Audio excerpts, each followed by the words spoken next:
5 minutes to air. This is your 5-minute call. Miss Fillmore, Mr. Lawrence, Mr. Haywood, Miss Applewhite, and Miss Sherwood, this is your 5-minute call. Thank you. Thanks.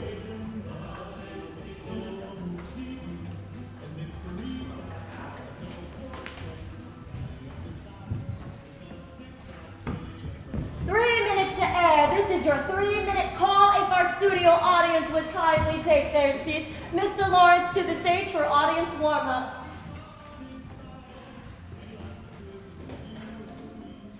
Good afternoon, ladies and gentlemen, and welcome to a live broadcast from WBFR in Manhattan.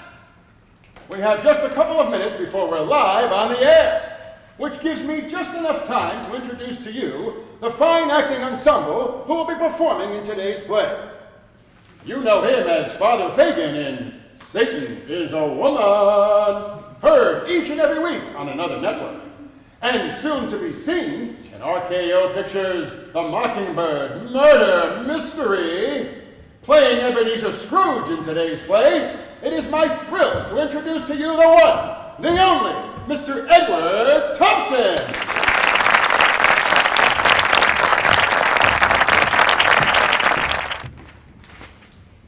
Good afternoon, everyone. I would like to introduce myself. I am Franny Fillmore, one of your hosts for today. You know this lovely lady as Sadie Davenport in the popular soap opera, The Moon in the Gutter, and soon to be seen on Broadway in Lament for a Virgin. Please join me in giving a warm welcome to your favorite and mine, Miss Sally Applewhite. I am thrilled to be sharing the stage once again with one of my favorite funny men, star of Too Many Monkeys, and the soon to be taking a dramatic turn in monumental films, Mother Was a Nazi. Here's Harry Jasbo Haywood. Hello, America! And hello to you too. You know her from the Broadway smash Over the Teacups, and heard every week as Uli on the popular mystery program, Homicide Hussy. I give you, and be so kind as to give her back, the incomparable Miss Shalana Sherwood. And finally, the man who needs no introduction, starring each and every week as Detective Dickie Dickerson on Crime Does Not Pay, and the host of WBFR's popular kiddie program, the Mr. Peanut and Petunia Pig Hour. Here's the always dashing Mr. Jake Lawrence. Thank you, ladies and gentlemen. I'm getting a signal from our stage manager that we will be live on the air in less than 10 seconds. Please remember that tonight's program is being broadcast live, coast to coast, and our audience at home is counting on your reactions to aid in their listening pleasure. So feel free to laugh, cry, and applaud mightily as you enjoy the performance. We're on the air in 5, 4, 3, 2.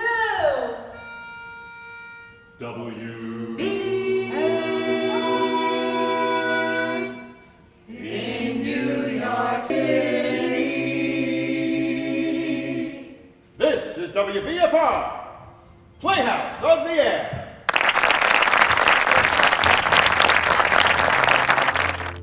Good afternoon, everyone. This is Franny Fillmore, one of your hosts for this program. Each and every week, the WBFR Playhouse of the Air dedicates ourselves to bring you over the air your favorite stories, performed by the brightest stars of Broadway and Hollywood.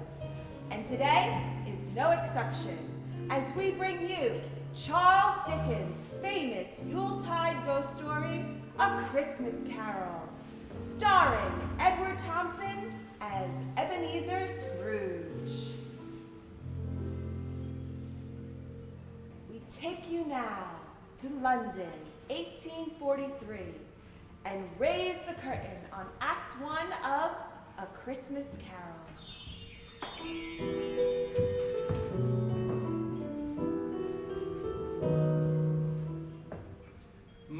was dead, to begin with. There's no doubt whatever about old Marley being as dead as a doornail. And Scrooge knew he was dead, of course. They were partners for many years. Scrooge was his sole executor, his sole friend, and his sole mourner. Scrooge never painted out old Marley's name. There it stood, years after, on the warehouse door of the firm of Scrooge and Marley. What a tight-fisted hand at the grindstone was Scrooge. And the cold within him didn't thaw 1 degree at Christmas. Once upon a time on Christmas Eve, Scrooge sat busy in his counting house. He kept his eye on his clerk, Bob Cratchit, who was in a dismal little cell copying letters. It was just before closing time when, through the door, came Scrooge's only nephew, Fred. Merry Christmas, Bob. Same to you, Fred. A Merry Christmas to you, Uncle. God save you. Humbug. Christmas, a humbug? You don't mean that, I am sure. I do. Merry Christmas indeed. What right have you to be merry? What reason do you have to be merry? You're poor enough. What right have you to be dismal? What reason have you to be morose? You're rich enough. Humbug. Don't be cross, Uncle. What else can I be when I live in a world of fools such as this? What's Christmas time to you but finding yourself a year longer and not an hour richer? If I had my will, every imbecile walking around with Merry Christmas on his lips would be boiled in his own pudding and buried with a stake of Harley in his heart. Uncle. Nephew, you keep Christmas your way, allow me to keep it in mine. Keep it? But you don't keep it, Uncle. Let me leave it alone, then. Much good may it do you, much good it's ever done. There are many things from which I have derived good, but have not profited. Christmas among them. And I have always thought of Christmas as a kind, forgiving, charitable, pleasant time. The only time I know of in the year where men and women open their hearts freely and think of people below them as fellow passengers to the grave. And though it has never put gold or silver in my pocket, I believe it has done me good. And I say, God bless it. Oh, God bless it indeed. Let me hear one more sound from you, Bob Cratchit, and you'll keep your Christmas by losing your situation. As for you, nephew, such a powerful speaker, it's a wonder you don't go into Parliament. Don't be angry, Uncle. Come and dine with us tomorrow. No. But why? Why did you marry against my wishes? Because I fell in love. Because you fell in love. Good afternoon. I want nothing from you. Why cannot we be friends? Good afternoon. I am sorry with all my heart to find you so stubborn, but I will keep my Christmas humor to the last. So, Merry Christmas to you, Uncle. Good afternoon. And Happy New Year. Good afternoon! Merry Christmas to you and your family, Bob. Same to you, Fred. There's another fellow, my clerk, with 15 shillings a week, a wife and a family, talking about a Merry Christmas. I retire to Bedlam.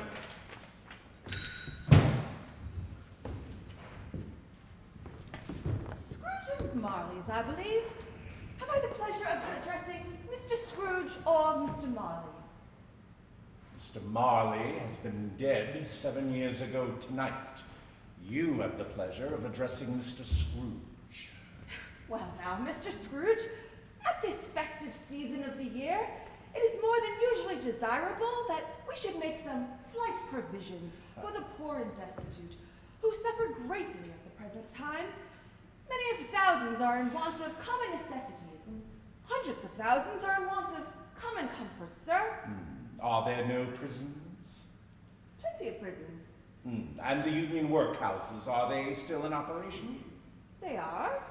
Still, But- I wish they could say they were not. The treadmill and the poor law, are they in full vigor then? Both very busy, sir. I'm very glad to hear it. As they scarcely furnish Christian cheer of mind or body, a few of us are endeavoring to raise a fund to buy the poor some meat and drink and means of warmth. What shall I put you down for? Nothing. Oh, You wish to remain anonymous? I wish to be left alone. Since you asked me what I wish, that is my answer. I don't make myself merry at Christmas, and I can't afford to make idle people merry. I help to support the establishments I've mentioned. They cost enough, and those who are badly off must go there. Many can't go there, and many would rather die. If they'd rather die, then they'd better do it, and help decrease the surplus population. It's enough for a man to understand his own business and not to interfere with other people's. Mine occupies me constantly. Good afternoon. Show this woman the door, Cratchit. Yes, sir. This way, please. It would please me greatly if I might contribute tuppence to your charity. Cratchit! Coming, Mr. Scrooge. You are a most generous soul, sir, which is more than I can say for your employer. Cratchit! Coming! Merry Christmas to you. And to you, sir. God rest ye merry gentlemen, let nothing you despair. What in heavens now? Let me see about it. Remember Christ our Savior was born on Christmas Day. Conrad! Off with you, boy. Go and haunt somebody else. To save us all from Satan's power when we were gone astray. Mr. Scrooge, sir. What is it now, Cratchit? It's near closing time, and I wanted to ask if... You wanted to ask if you about taking off all day tomorrow, I suppose. If convenient, sir. It's not convenient. It's not fair. It's only once a year. A poor excuse for picking a man's pocket every 25th of December. But I suppose you must have the whole day. Oh, Be here all the earlier the next morning. I will, sir. You can count on me. Good day. And to you, sir. Merry Christmas. Humbug!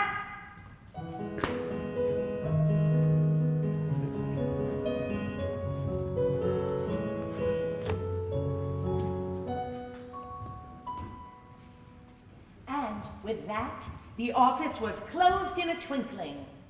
Bob Cratchit went down the slide at Cornhill 20 times in honor of it being Christmas Day.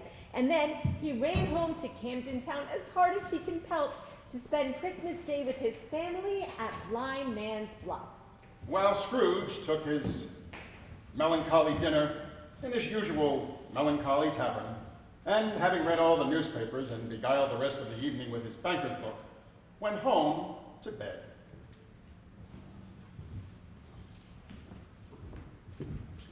Scrooge's chambers had once belonged to his deceased partner, Jacob Marley. There were a gloomy suite of rooms where nobody lived but Scrooge. There was nothing at all particular about the knocker on the door. Scrooge had seen it there each and every time. But when Scrooge put the key in the hole lock hole of the door, he saw in the knocker Marley's face. Its livid color made it horrible. As Scrooge looked at this phenomenon, it became a knocker again. Startled, he walked in and closed the door with a bang. He sat before the fire to take his gruel.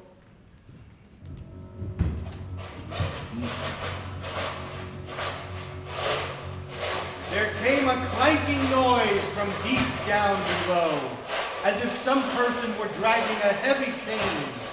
And then the noise became louder, as if from the floor below.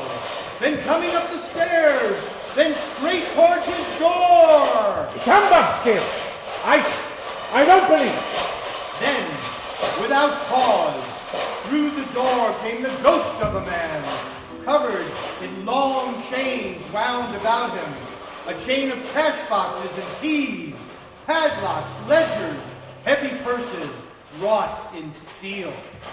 Ebenezer Scrooge! How now? What do you want from me? Much.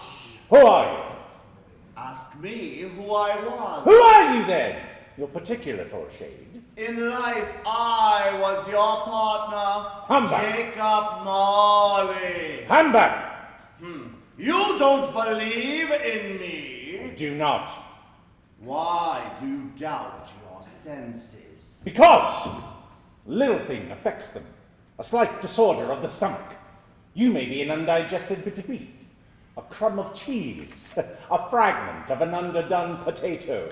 There's more gravy about you than grave, sir. Whatever you are.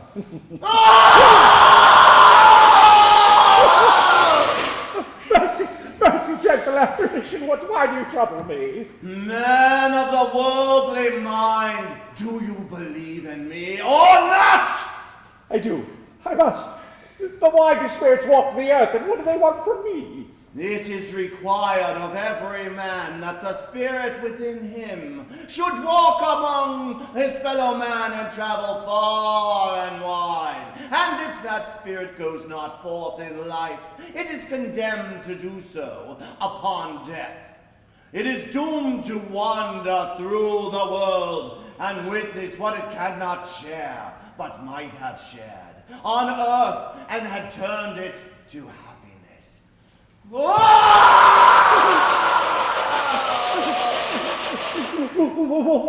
are you fettered with chains, Jacob? I wear the chains I forged in life. I made it link by link and yard by yard. Would you know the weight and the length of the string of coil you bear yourself? It was as heavy and as long as this 7 Christmas Eves ago. You have labored on it since. Oh, speak comfort to me, Jacob. I have none to give. I cannot rest. I cannot stay. I cannot linger anywhere in life. My spirit never roved beyond the narrow limits of our money-changing hole, and weary journeys lie before me. You must have been very slow about it, Jacob. I mean, 7 years dead, traveling all the time. You might have gotten to go over a great quantity of ground in 7 years. Oh, captive bound and double ironed, not to know that no space of regret can make amends for one's life's opportunity misused. Well, you were always a good man of business, Jacob. Mankind was my business. The common welfare was my business. Charity, mercy, forbearance, and benevolence, they were all my business. The dealings of my trade were but a drop of water in the comprehensive ocean of my business. At this time of the rolling year, I suffer most. Oh, hear me! My time is nearly gone. I will, but don't be hard upon me. Don't be flowery, Jacob, pray.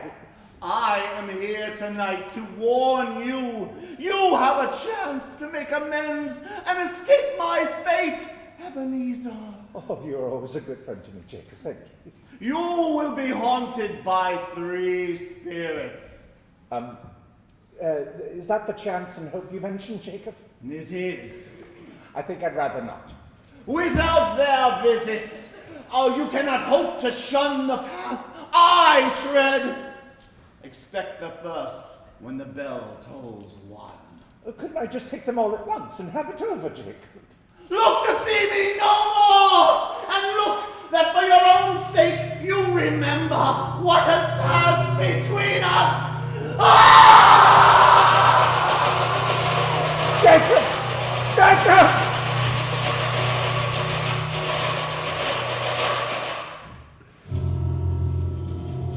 When Scrooge awoke, he found himself face to face with a strange figure, with the stature of a child, and face with not a wrinkle, yet with hair white as if with great age. Ebenezer Scrooge. Are you the spirit whose coming was foretold to me? I am. Who and what are you? I am the ghost of Christmas past. Long past? Your past. Well, what business brings you here? Your welfare. Well, I'm much obliged, but a night of uninterrupted rest would have been more conducive to that end. Your reclamation, then. Take heed and walk with me. No. Not out the window. I'm not the spirit, but I'm flesh and I may fall. Bear but a touch upon your heart, and you shall be upheld in more than this. Come. Where are we, spirit? Where are you taking me? Do you recognize this place? Good heavens. I do. I was a boy here. That's my schoolhouse. Your lip is trembling.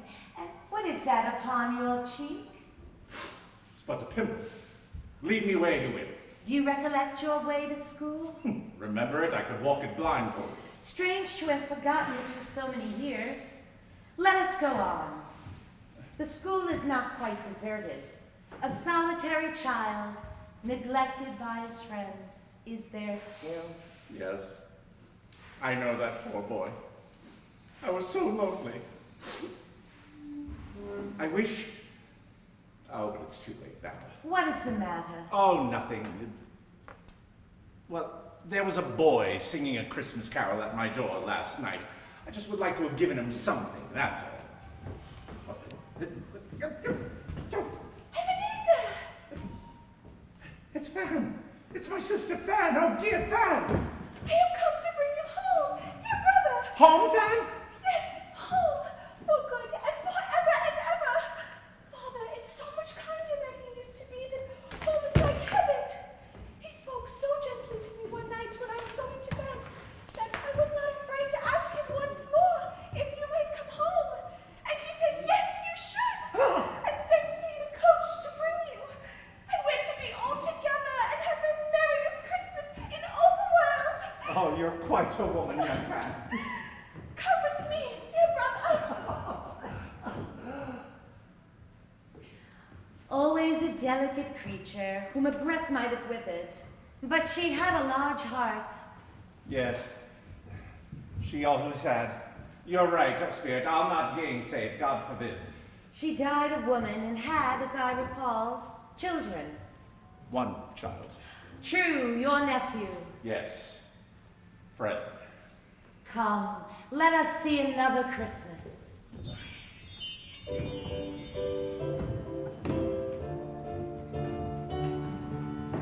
Do you know this warehouse, Ebenezer? Know it? I apprenticed here. Oh, there's my old master, Fezziwig. Oh, bless his heart. And hosting one of his Christmas parties. Yo-ho there, Ebenezer, Dick. Dick Wilkins, bless me, there he is. Yo-ho, my boys, no more work tonight. Christmas Eve, Dick. Christmas, Ebenezer. Let's have the shutters up before a man can say Jack Robinson. Cheer up, Ebenezer. Merry Christmas, one and all.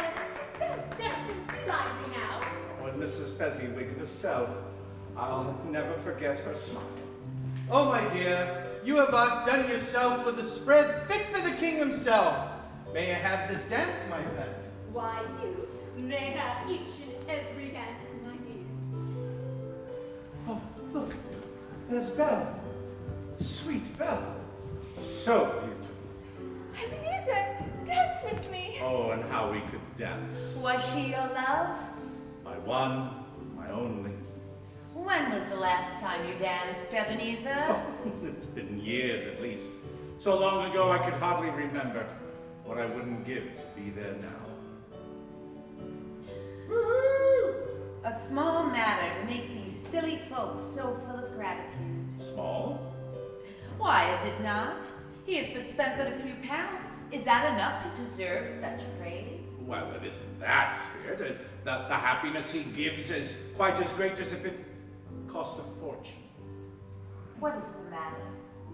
Nothing in particular. Something, I think. No, it's just, I would like to say a word or two to my clerk just now, that's all. Ebenezer, dance with me. Can't you see I'm busy?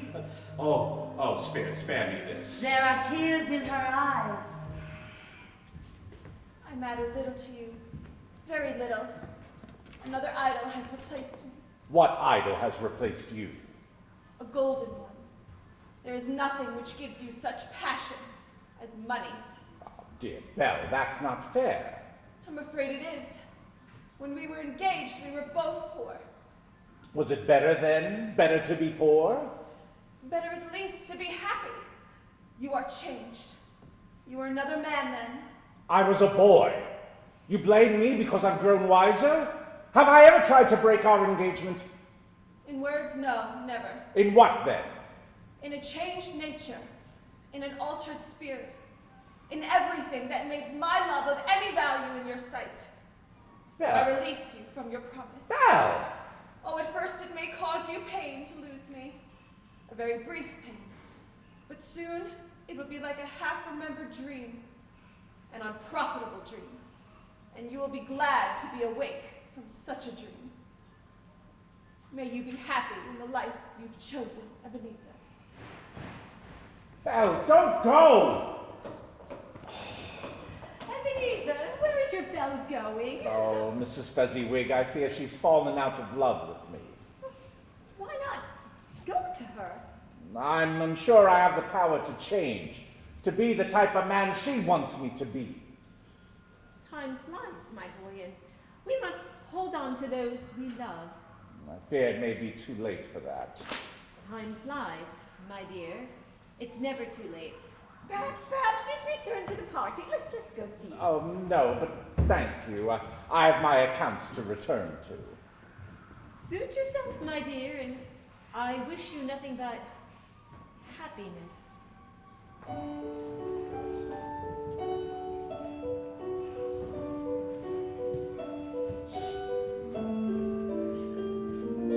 Spirit, why do you insist on delighting to torture me? I only show you the shadows that you must see.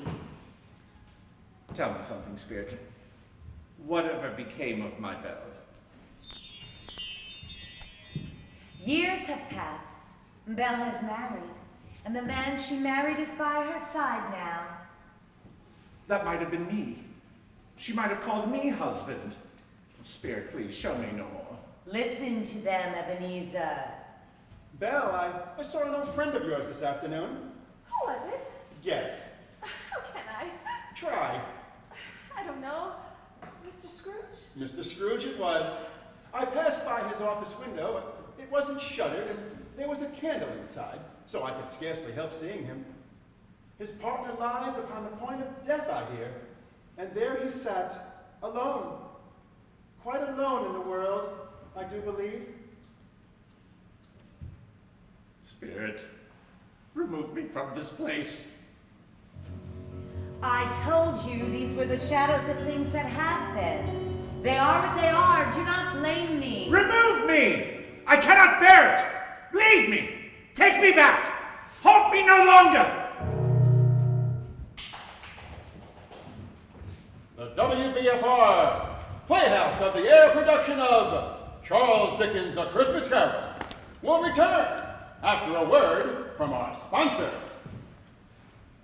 For sensible and satisfying gifts, there is nothing more appropriate than fine food. And for both gift-giving and your Yule dinner, there is nothing more delicious than Old London Fancy Fruitcake. That's right, Sally.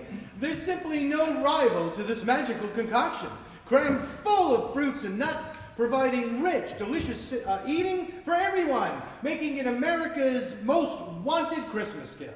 Luscious, tender, and bursting with juicy goodness, Old London Fancy Fruitcakes are a boon to any fruitcake lovers. What's more is they are available in gaily wrapped 5-pound and 10-pound packages. They're just the thing when unexpected guests arrive, and make wonderful gifts too. Ideal for your business associates, family, friends, neighbors, shut-ins, and those in the armed forces of the United States. And they're perfect for filling stockings and for your holiday buffet boards too.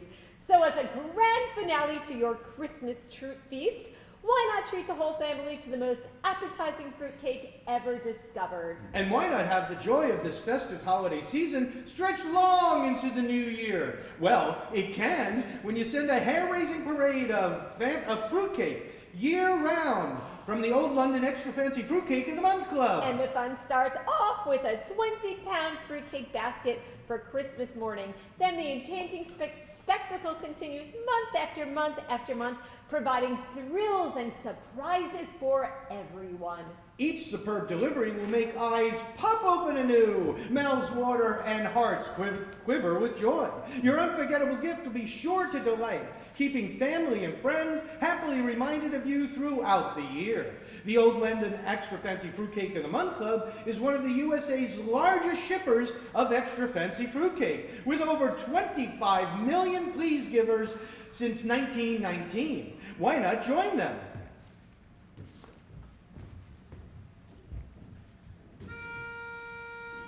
When you want to do your duty, fa la la la la la la la la. Slip your honey something fruity, fa la la la la la la la la.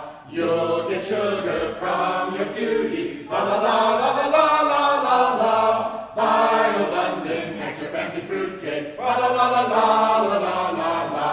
Rum soaked cherries wet her whistle, fa la la la la la la la la. Whiskey peaches prime her kisses, fa la la la la la la la la. Make you lucky under the mistle, fa la la la la la la la la. Buy a London extra fancy fruitcake, fa la la la la la la la la. Make your Yuletide greetings sumptuous eating with Old London Extra Fancy Fruitcake. Order today for Christmas morning delivery. The WBFR Playhouse of the Airs production of Charles Dickens' A Christmas Carol will return after a brief intermission.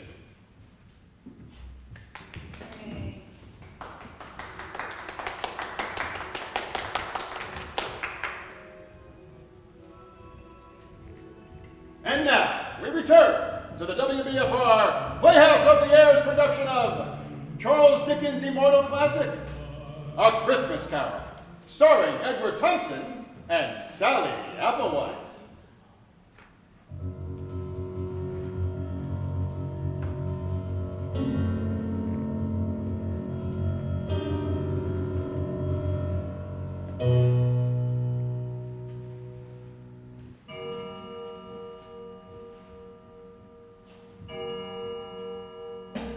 When the clock struck 2, Scrooge woke in his own bed, just in the nick of time to greet the second spirit Jacob Marley had promised. He wondered from where the specter would appear, as he did not wish to be taken by surprise. Then he became aware of a great blaze of light from the adjoining room. He got up and shuffled to the door. It was his own sitting room, but it had undergone a surprising transformation. The walls and the ceilings were hung with living green and gleaming berries, and heaped on the floor to form a sort of throne were turkeys and geese and game, suckling pigs, long wreaths of sausages, pies, puddings, barrels of oysters, and bowls of punch. Upon this throne sat a jolly giant with a glowing torch in the shape of Plenty's horn, where he held up to shed its light on Scrooge as he came peeping around the door. Come in, Ebenezer! Come in! Ah, look upon me, man! You have never seen the likes of me before. Never. You're different from the other spirit. You're tall. Almost a giant. And that great torch you carry. Well, its light it pours into the homes of the rich and poor alike. Spirit, take me where you will. The last time I went against my will, I learned a lesson which is working now. If you have anything to teach me, let me profit from it. Well, touch my robe and we are off.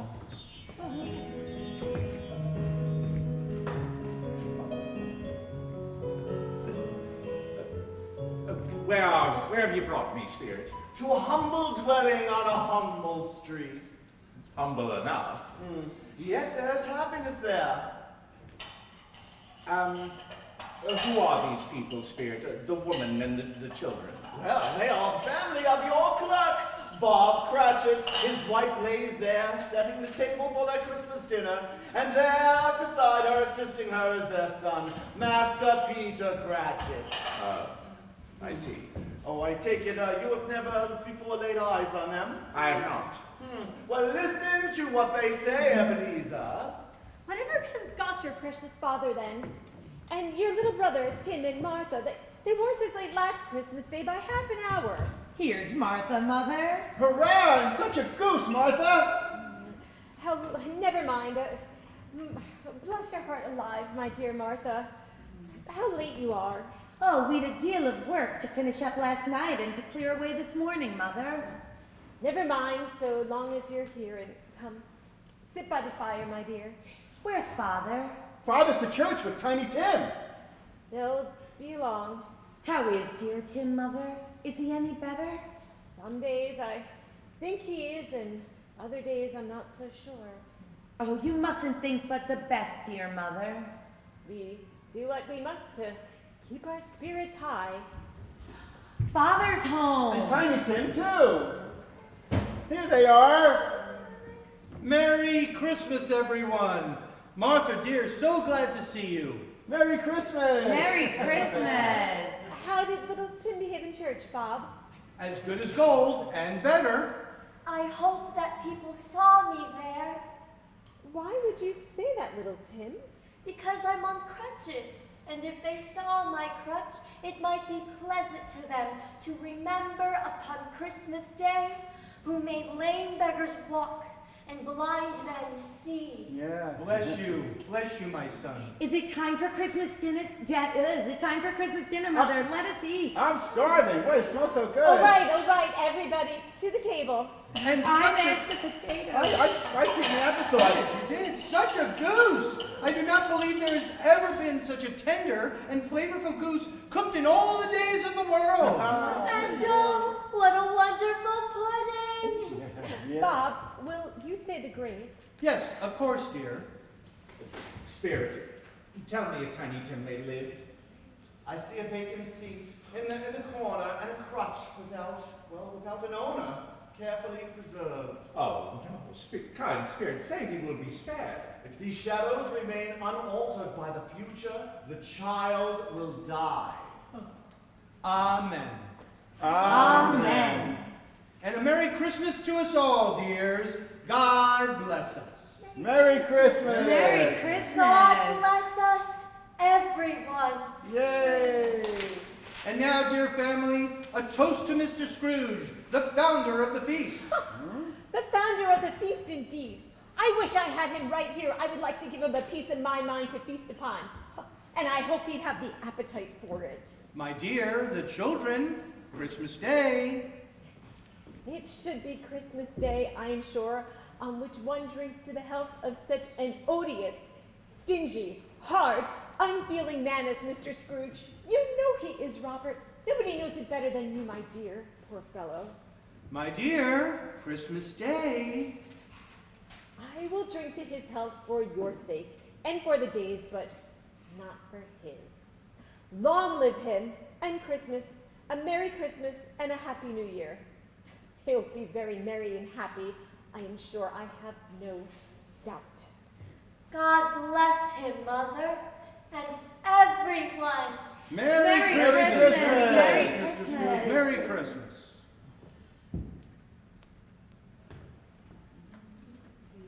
Well, we have but one more stop to make, Ebenezer. Soon we shall fly.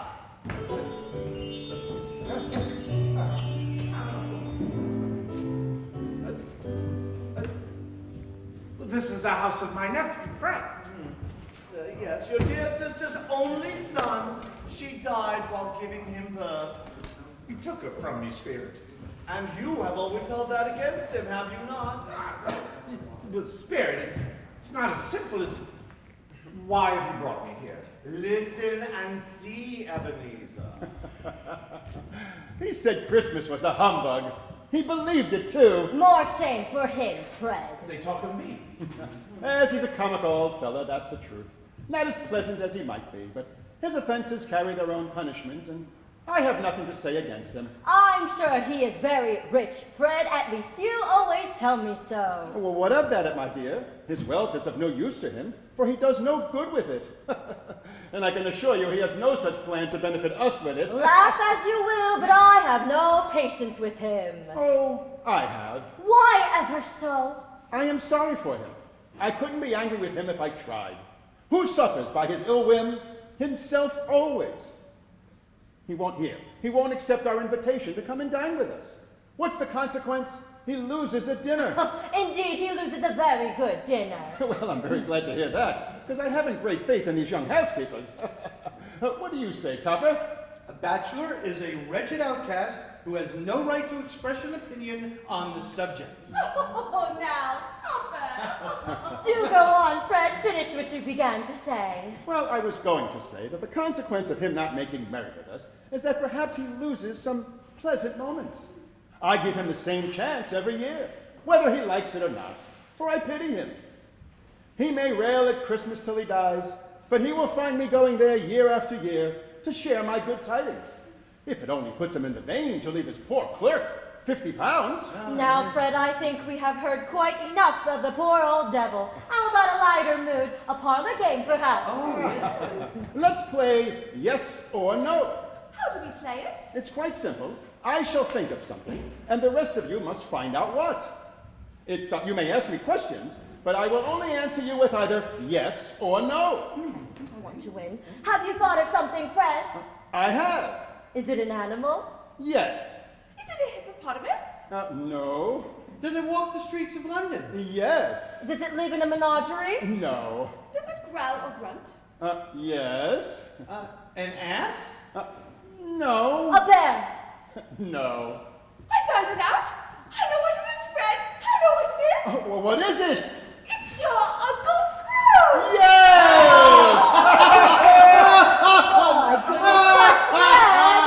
I asked if it was a bear, and you should have said yes, for indeed he is. He has given us plenty of merriment, I am sure.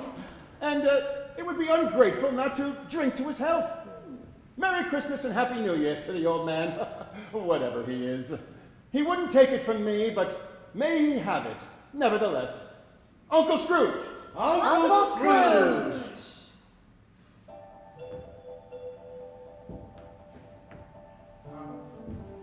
Thank you, nephew.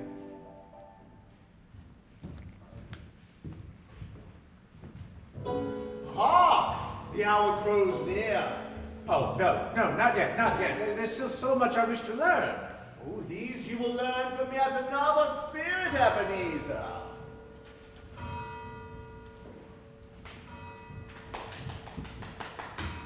The WBFR Playhouse of the Year's presentation of Charles Dickens' A Christmas Carol will return after a word from our sponsor.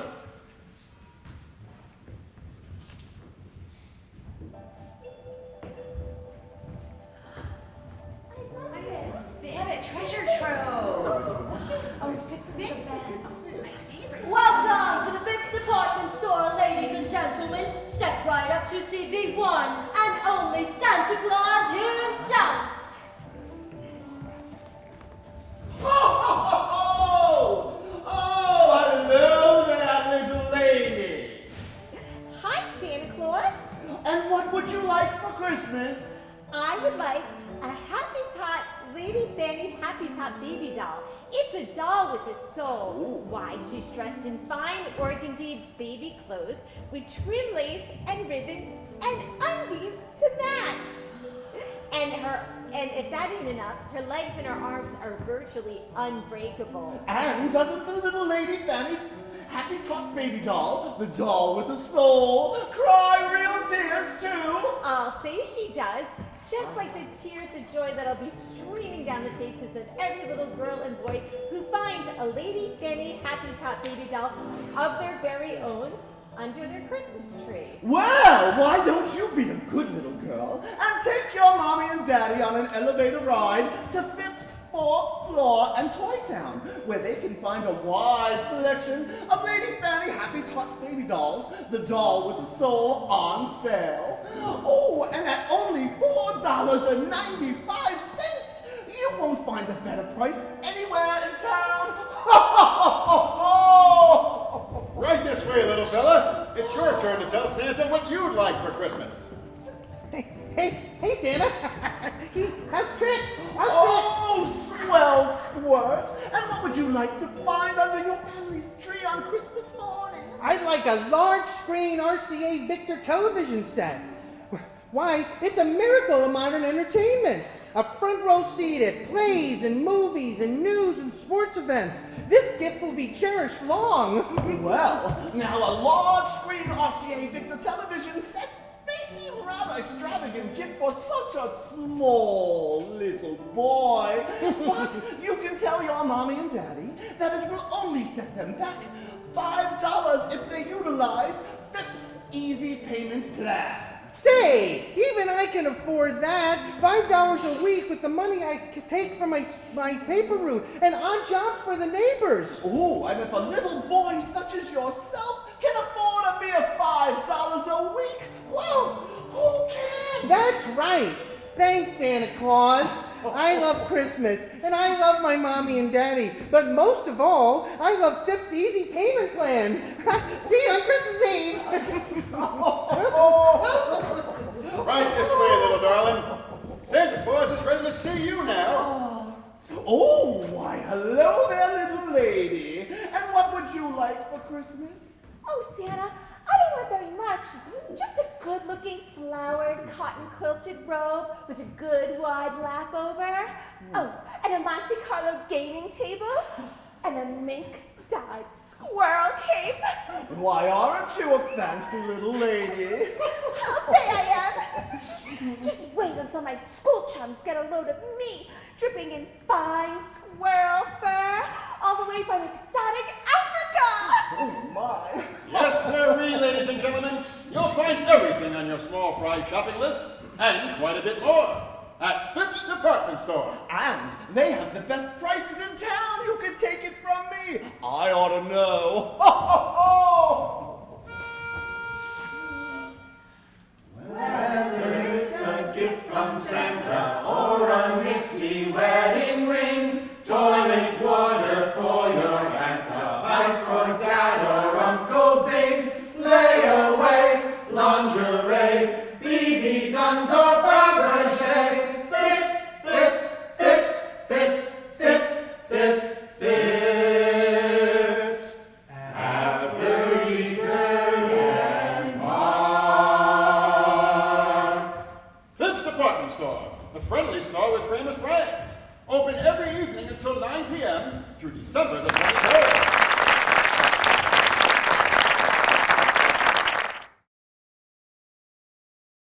And now we return to the final act of the WBFR Playhouse of the Airs production of A Christmas Carol.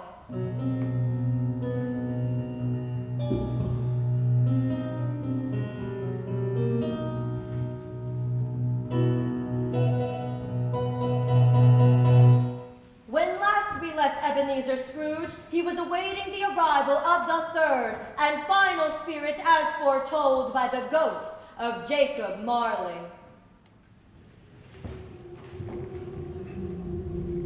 Out of the darkness came a solemn phantom, draped and hooded, drifting towards Scrooge like a mist along the ground, slowly, gravely, with an air of gloom and mystery, shrouded in a deep black garment, concealing its head, face, and form. Nothing of it visible, save one outstretched hand. Its presence filled Scrooge with a solemn dread. Am I in the presence of the ghost of Christmas yet to come? You're about to show me shadows of the things that have not happened but will happen in the time before us. Is that so? Oh, ghost of the future, I fear you most of all. I know your purpose is to do me good, and I'm prepared to bear your company. Will you not speak to me, Spirit? Oh, lead on, lead on. The night is waning fast, and it's precious time to me, I know. Lead on, Spirit.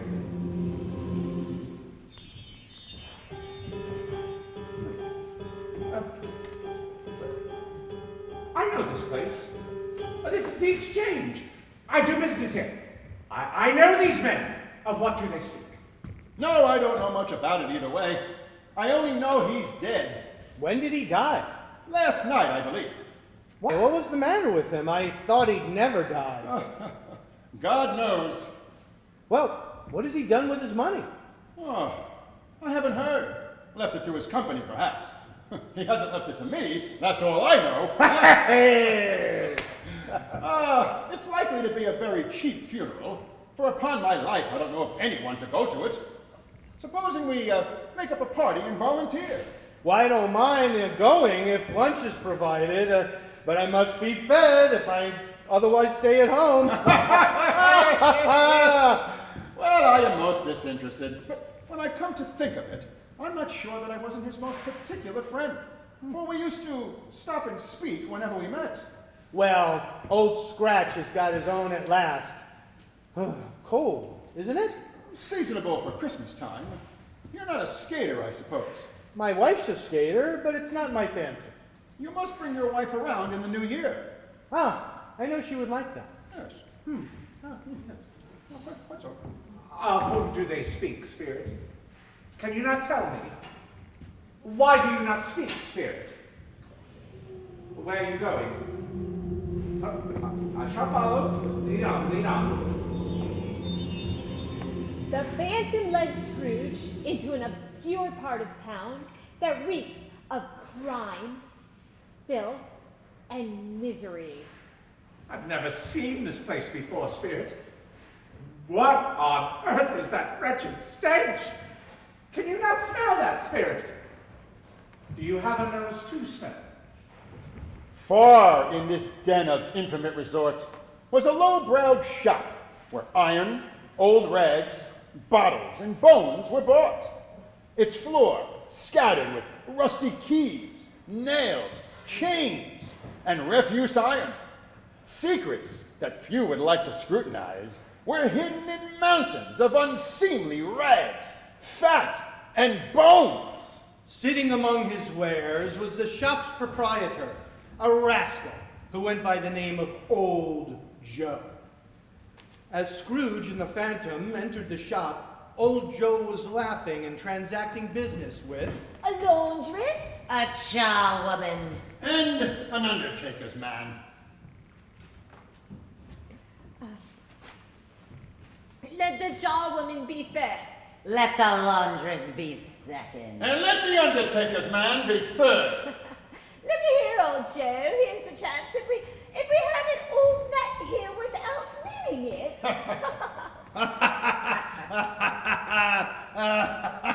Oh, you couldn't have met in a better place. You were made free of it long ago, you know, and the two others ain't strangers, and I'm sure there's no such old bones as mine. Every person has a right to take care of themselves. He always did. Who's the worse for a loss of few things?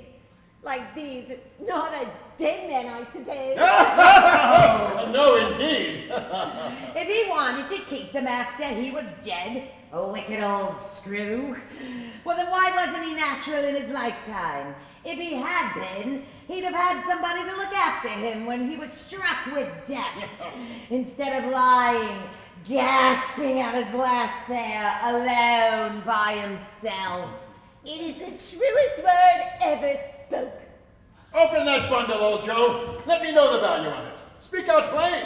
I'm not afraid to be the first, nor afraid for them to see it. Well, let's see your plunder, man. It's not extensive, I must say. A seal or two, a pencil case, pair of sleeve buttons, and a brooch of no great value. I'll give you half a crown. It's a lot worth closer inspection, certainly. Are you bloody serious? No, I wouldn't give another sixpence. I was boiled for not doing it. Who's next? Feast your eyes on my beauty, old Joe. Make with it. See, I got sheets and towels and a little wearing apparel and 2 old-fashioned teaspoons and a pair of sugar tongs and a few old boots. I always give too much to ladies. It's a weakness of mine, and that's why I ruin myself. I'll give you 3 crown. And now undo my bundle, Joe. What do you call this? Bed curtains? Ha ha! Yes! Bed curtains! You don't mean that you took them down, rings and all, with him lying there? Not. His blankets? Well, who else's do you think? He isn't likely to take cold but outcome, I dare say. Hope he didn't die of anything catching. Don't you be afraid of that. And you may look through that shirt till your eyes ache, but you won't find a hole in it. It's the best he had, and a fine one too. And they'd have wasted it putting it on him to be buried in, to be sure, if it hadn't been for me. Somebody was fool enough to do it, but I took it off again. Here's your money, the lot of Well, that's the end of it, you see. He frightened everyone away from him when he was alive, for us to profit from him when he was dead.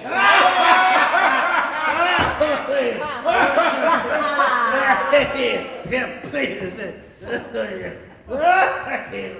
Oh, Spirit, I see. I see. The case of this unhappy man might be my own. My life tends that way now. Merciful heavens, what is this place? Spirit, this is a fearful place. In leaving it, I shall not leave its lesson. Trust me. Let us go. Well, I understand you, and I would do it, but I don't have the power. I don't have the power. If there's any person in town who feels emotion caused by this man's death, show that person to me, Spirit. I beseech you.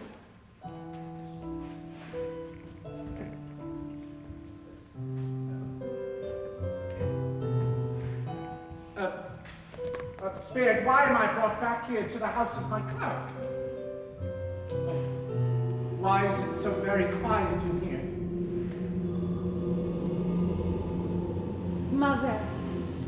Mother, please.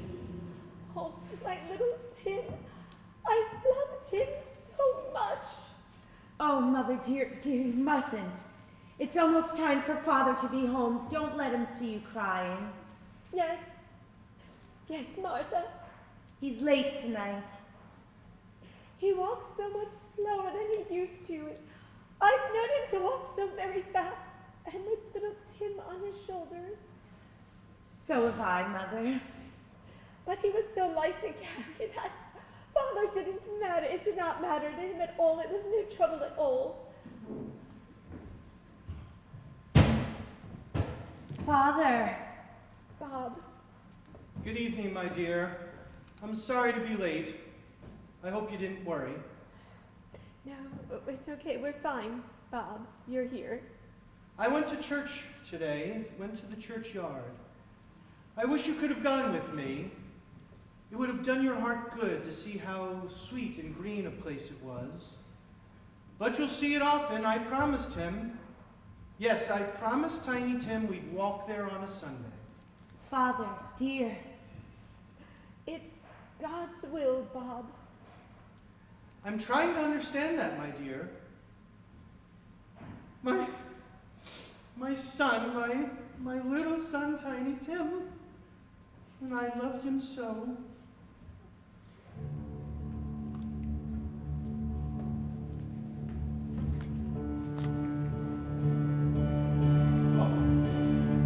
Oh, that's cruel. Cruel! Spirit, can't you show me one ray of hope that I may change all that. That Tiny Tim may live. Spectre, something informs me that our parting moment is at hand. I know it, but I know not how. Spirit, help me. Who is this man that died? Is there no one to mourn this poor creature? No one to follow him to his grave? Perhaps I'll give him a green grave. At least like poor Tiny Tim. Perhaps it... Spirit, where are we now? Merciful heavens! A churchyard! Overrun by grass and weeds and these godforsaken, crumbling gravestones.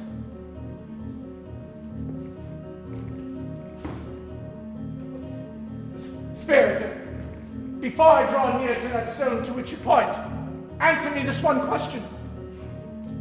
Are these the shadows of things that will be, or the shadows of things that may be? Will you not speak to me, Spirit? What grave is that to which you point? What name is upon it? Ebenezer Scrooge.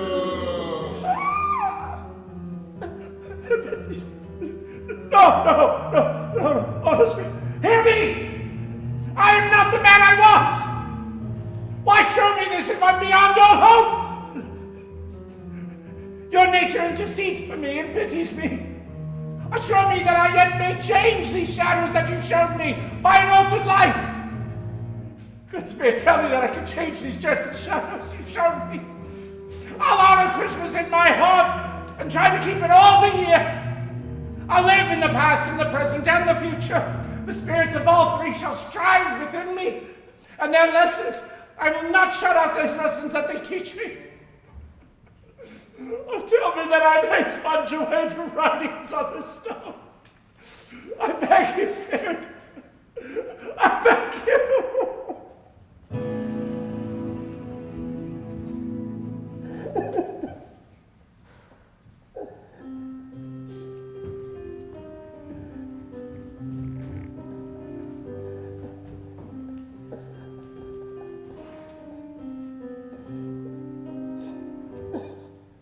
God rest ye merry gentlemen, let nothing you dismay. Remember Christ our Savior was born on Christmas Day, to save us all from Satan's power when we were gone astray. I promise you, Spirit, I've learned. I beg you. Where can it be? Is this not my bedpost? Am I in my own bed? I am!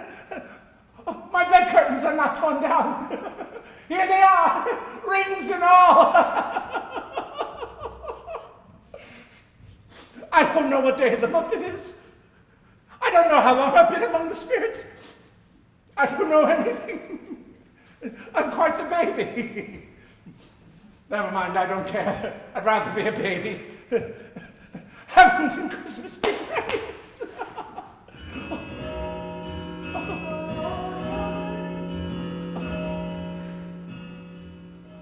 Oh, tidings of comfort and joy, comfort and joy. Oh, tidings of comfort and joy. Clash, clang, hammer, ding, dong. Oh, the lustiest peals ever I heard. Heavenly sky, sweet fresh air. You there, boy! What's today? What, sir? What day is today, my fine fellow? Today, why, it's Christmas Day. It's Christmas Day. I haven't missed it. The spirits have done it all in one night. They could do anything they like. Of course they have. Hello, my fine fellow! Hello? Do you know the poulterers on the corner across the street? I should hope I did. Intelligent boy, a remarkable boy. Do you know if they've sold the prize turkey that was hanging up there? Not the little prize turkey. The big prize one? What a delightful boy. It's a pleasure to talk to him. Yes, my buck. It's hanging there now. It is. Oh, go and buy it, will you? And tell them to send it to Bob Cratchit and his family in Camden Town. And mind you, they are not to know who paid for it. Go along. Hurry, hurry. Oh, and here. Here's a hat. Here's a crown for your trouble. Yes, sir. Did I will, sir, straight away. Merry Christmas to you. Merry Christmas to you, my lad. Oh, never have I felt this way. I'm as light as a feather. I'm as happy as an angel. I'm as merry as a schoolboy. I'm as giddy as a drunken man. A Merry Christmas to everybody! And a Happy New Year to all the world! Woo!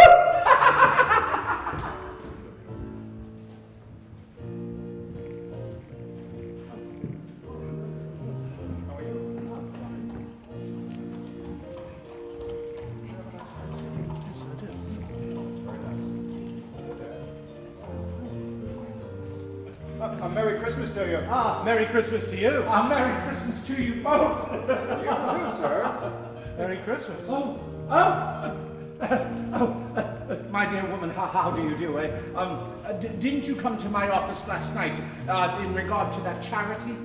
Why, Mr. Scrooge, is that you? Yes, that is my name, and I fear that it may not be pleasant to you. I hope you succeeded yesterday. It was very kind of you. Allow me to ask your pardon, please. And will you have the goodness to accept the sum of... Oh, I prefer to whisper this. Lord, bless me!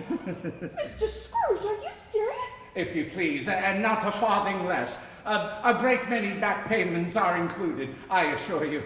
Would you do me that favor? My dear sir, I don't know what to say to such generosity. Oh, please, don't say anything, please. Would you come and see me? I will indeed. Oh, thank you. Thank you. I am much obliged to you. I thank you 50 times. Bless you. Merry Christmas. Merry Christmas. May I help you, sir? Is your master at home, my dear? Yes, sir. Where is he, my love? He's in the dining room, sir, along with the mistress. I'll show you upstairs, if you please. Oh, thank you, but he knows me. I'll go in here, my dear. Now, just a moment, sir. It is my business to announce who's come calling. Very well. You may tell him that his uncle is here to wish him a very Merry Christmas. Why, bless my soul. Who's that? 'Tis I, your Uncle Scrooge. I've come to wish you a very Merry Christmas. Why, Uncle, and a very Merry Christmas to you as well. Thank you, nephew. I would very much like to accept your kind invitation to join you for dinner. I'm delighted. You're always welcome here, Uncle. Oh, thank you, dear Fred. I must make one other stop, and then we'll return to join you shortly. We look forward to it. As do I, nephew. As do I.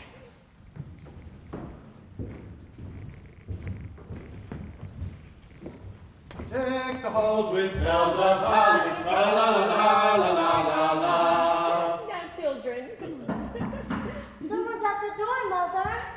Whoever could that be? I'll answer it. Is this the Cratchit house? Yes, it is. Why? Whatever have you got there? Oh, it's a delivery. Look, it's a turkey. Who would send us such a gift? Oh, well, I'm not to say, but it's all paid for, and it's for you. Merry Christmas! Merry Christmas! I've never seen such a turkey. Oh, it's bigger than me. The Cratchit family prepared their Christmas feast, and the centerpiece was the prize turkey sent to them by an unknown party. As they were just about to say the blessing and partake in the meal, Tiny Tim noticed someone standing outside the window. Look, who is it? Let me see. Well. Bob Cratchit, what do you mean by taking the day off? I'm very sorry, Mr. Scrooge. It is only once a year.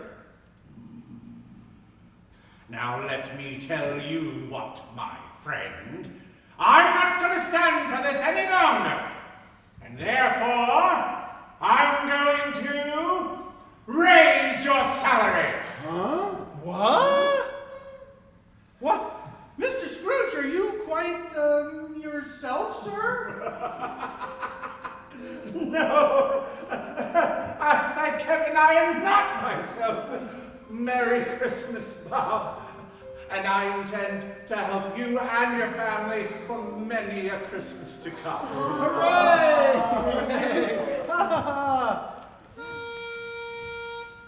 Deck the halls with bells of holly, fa la la la la la la la la. 'Tis the season to be jolly, fa la la la la la la la. Scrooge was better than his word. He did it all and infinitely more. And to Tiny Tim, who did not die, he was a second father. He became as good a man, as good a master, and as good a friend as the good old city knew, or any other good old city or town in the good old world. And it was always said of him that he knew how to keep Christmas well, if any man alive ever possessed the knowledge. May that be truly said of all of us. And so, as little Tiny Tim observed, God bless us, everyone.